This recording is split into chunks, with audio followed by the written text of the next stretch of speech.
আসসালামু আলাইকুম প্রিয় দর্শক, এই মুহূর্তে কোনো সন্দেহ নাই দেশের সবচেয়ে গুরুত্বপূর্ণ আলোচনা হচ্ছে নির্বাচন। মানে নির্বাচনটা কবে হবে? নাকি সামনে অক্টোবরে হবে, নাকি সামনে ডিসেম্বরে হবে, নাকি আগামী বছরের মাঝামাঝি হবে, নাকি তারও দেরি করতে পারে। অনেকে আবার আগ্রহ নিয়ে এমনও বলেন, অতি উৎসাহ নিয়ে বলেন এই যে নির্বাচন হয়ে কি লাভ, হোক না একটু পরে, 1-2 বছর যাক তারপরে হোক, এরকম কোথাও হচ্ছে। আসলে কবে হবে এটা হলো মূল প্রসঙ্গ এখন। তবে যতদূর বোঝা যায়, যতদূর আমি বুঝি, সেটা হলো এই বছরের ডিসেম্বরে হওয়ার সম্ভাবনাই বেশি। আমাদের প্রধান উপদেষ্টা উনিও বলেছেন, উনি অবশ্য দুটো অপশন রেখেছেন। আবার ওনার যারা নাকি অন্য আছে, মানে লোকজন যারা আছে, তারা আবার এটাকে পিছাতে চায়। অনেক অনেক উপদেষ্টা আছে, তারা এটাকে হয়তো আগামী বছরের মাঝামাঝি নিতে পারলে খুশি হন।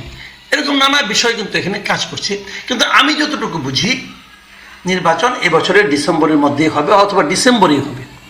যদি ডিসেম্বরে হয় তাহলে আরও 9 মাস সময় আছে নির্বাচন হওয়ার।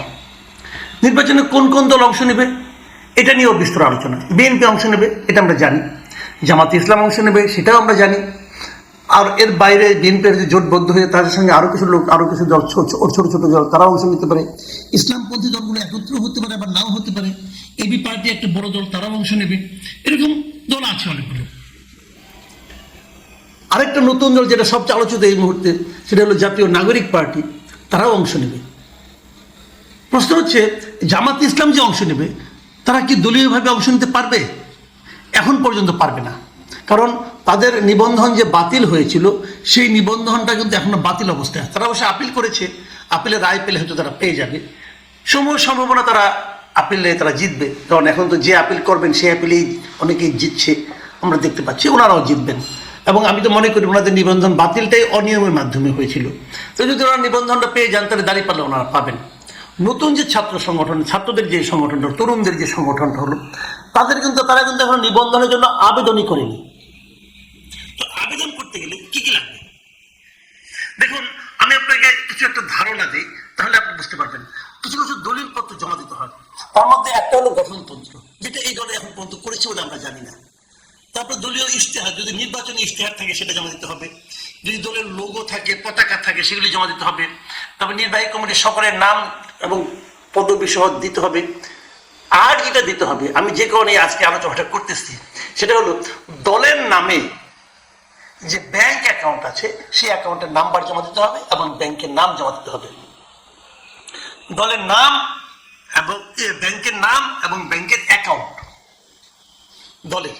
দলের যে ব্যাংক অ্যাকাউন্ট আছে সেটা, এবং অ্যাকাউন্ট নাম্বার, এবং অ্যাকাউন্টের কি নামে অ্যাকাউন্টটা আছে, এবং সেই সঙ্গে কোন ব্যাংকে আছে, এবং সেই সঙ্গে ওই অ্যাকাউন্টে সর্বশেষ যে হিসাবটা আছে সেটাও জমা দিতে হবে।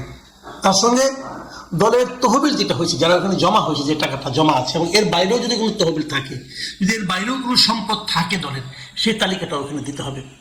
এবং সেই সঙ্গে দিতে হবে এই টাকাটা কোথা থেকে আপনারা পেয়েছেন তার একটা হিসাব দিতে হবে। এটা কিন্তু নতুন নিয়ম না, এই নিয়মটা আগে থেকে চলে আসছিল। তো এখন আপনারা বলুন, এই নিয়ম কি আপনাদের মনে হয় কোনো একটা রাজনৈতিক দল এই নিয়মটা সৎভাবে মেনেছে? আমার তো মনে হয় না। আমার তো মনে হয় না যে কোনো একটা দল এই নিয়মগুলো খুব সততার সঙ্গে, অনেস্টলি তারা মেনটেন করেছে, এটা আমার কাছে মনে হয় না। তাহলে এই দলটা তো হবে, নতুন যে দল হবে তাদের কাছ থেকে আমরা দাবি করছি। এখন তারা বলবেন, ভাই আমাদের খালি কিন্তু দাবি করছেন, অন্য কারো কাছ থেকে দাবি করছেন না, এটা কেমন হলো? না, এবার আমরা নতুন নির্বাচন কমিশন এসেছি, এটা কিন্তু নির্বাচন কমিশনের হাতে। নির্বাচন কমিশন যদি বলে আপনাদের হিসাব আমাদের কাছে গ্রহণযোগ্য মনে হয় নাই, আমরা এটা জাজ করতে চাই, তারা কিন্তু করতে পারে। আমি এবার চাইবো, গত কয়েকদিন ধরে আমি বলে আসছিলাম যে নতুন দলের হিসাব আমরা দেখতে চাই।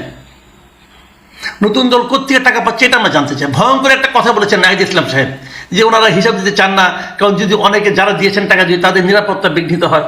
এটা আরো ভয়ঙ্কর কথা। ভয়ঙ্কর এই কারণে, তাদের নিরাপত্তা বিঘ্নিত হওয়ার কারণ উনি কেন দেখছেন? তার মানে ওই লোকগুলির কি ইনকাম বৈধ উপায় হয় নাই, এই জন্য নিরাপত্তা বিঘ্নিত হচ্ছে? অবৈধ টাকা আপনাদেরকে দিচ্ছে, এই প্রশ্নটা কিন্তু উঠবে। যে কারণে আমি মনে করি প্রত্যেকটা উৎস সম্পর্কে ধারণা থাকতে হবে। এবং এখানে তো বলাই হয়েছে, নিয়মিত আছে, যে আপনাকে এই দলের তহবিলের উৎসটা বর্ণনা করতে হবে। আপনি উৎসে আপনি বিবরণ দিতে চান, ওখানে আপনি লিখতে পারবেন না যে নাম প্রকাশে অনিচ্ছুক একজন দিয়েছেন। এটা চলবে না ভাই। আপনাকে ওই ব্যক্তির অথবা ওই প্রতিষ্ঠানের নাম উল্লেখ করতে হবে যারা আপনাকে টাকাটা দিয়েছে। তো সেই টাকাটা কে দিল বলতে হবে। আমি আবারও বলি, যে কথাটা বলার জন্য আজকে আমি এটা বলছি, সেটা হলো যে আমি এতদিন বলে এসেছিলাম যে ছাত্রদের নতুন সংগঠন যেহেতু, সেহেতু এই সংগঠনটাকে আমরা অন্য কিছু মনে করি বলে এদের কাছে চেয়েছিলাম। কিন্তু আমি মনে করি যেহেতু নির্বাচন কমিশনের আইনে এটা আছে, প্রত্যেকটা দলকে এই হিসাব দিতে হবে।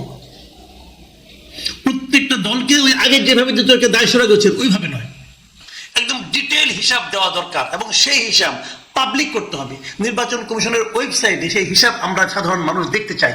আমরা বুঝতে চাই আমাদের কোন পার্টি কতটা ধনী, আমরা বুঝতে চাই কোন পার্টি কিভাবে ধনী আর কোন পার্টি কেন গরিব, এটা আমরা বুঝতে চাই। এটা বুঝেই আমরা সেই কাজটা করতে চাই। দলগুলোকে হিসাব দিতে হবে। আপনি কোথা থেকে টাকা পেয়েছেন, আপনি ব্যবসা করেছেন নাকি আপনি চাঁদাবাজি করেছেন, আমরা বুঝতে চাই। এই জিনিসটা না বুঝলে পরে আমি মনে করি নির্বাচন কমিশনের হাতে, যেহেতু নির্বাচন কমিশনের উচিত হবে, নির্বাচন কমিশন চাচ্ছে একটা ভালো নির্বাচন করার জন্য, আমি মনে করি তারা এটা দিয়ে শুরু করুক যে এর মধ্যে জুন জুলাই এসে যাবে, জুন জুলাইয়ের মধ্যে হিসাবটা দিতে হবে।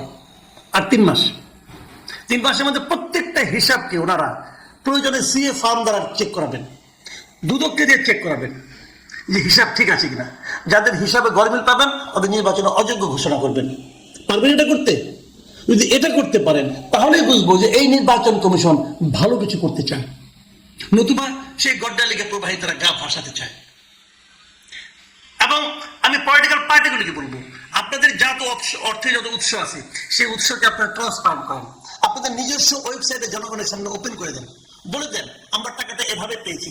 কাজে আমরা বুঝতে চাই আপনার নির্বাচিত হওয়ার পর কোনো পার্টিকুলার ব্যবসায়ী, কোনো আলিজারকে জন্য আপনার কাজ করছেন কিনা, কোনো ওই রকম ব্যবসায়ী যারা নাকি বিদেশে প্রচুর অর্থ পাচার করেছে বলে আমরা আগে জেনেছি শুনেছি, তাদের নাম আপনাদের তালিকা আছে কিনা এটাও আমরা দেখতে চাই।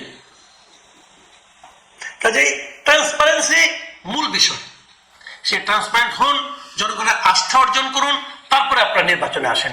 আরেকটা কথা বলা দরকার, যে কথাটা খুবই জরুরি বলে আমি মনে করি, এই যে আইনগুলো আছে এই আইনের পাশাপাশি কিন্তু এই আমাদের নির্বাচন ব্যবস্থা বিষয়ক যে সংস্কার কমিশন হয়েছে তারাও কিন্তু কিছু সুপারিশ করেছে। সেই সুপারিশে আগের অনেক কিছু বাদ দেওয়া হয়েছে, কিন্তু আগে অনেক কিছু চেঞ্জ করা হয়েছে। যেমন ধরেন আগে বলা হয়েছিল যে কতগুলো জেলায় কমিটি থাকতে হবে, যে কমপক্ষে 21টা জেলায় কমিটি থাকতে হবে, 100টি উপজেলায় কমিটি থাকতে হবে। সেটা কিন্তু এখন চেঞ্জ হয়েছে, চেঞ্জ হয়ে কমে গেছে যে 7টা জেলায় কমিটি থাকলে চলবে, অথবা 24 থেকে 25টা উপজেলায় কমিটি থাকলে চলবে। এটা এখন নতুন প্রস্তাবে বলা হয়েছে। আমার প্রশ্ন হলো যে এই যে নির্বাচনটা হতে যাচ্ছে সেটা কি সংস্কার প্রস্তাবের আলোকে হবে নাকি আমাদের যে আইনগুলো আগে আছে তার আলোকে হবে? আমার ধারণা ডক্টর ইউনূস যখন সবাইকে নিয়ে বসবেন তখন হয়তো এই বিষয়টা সুরাহা হবে। যেভাবে হোক নিয়মে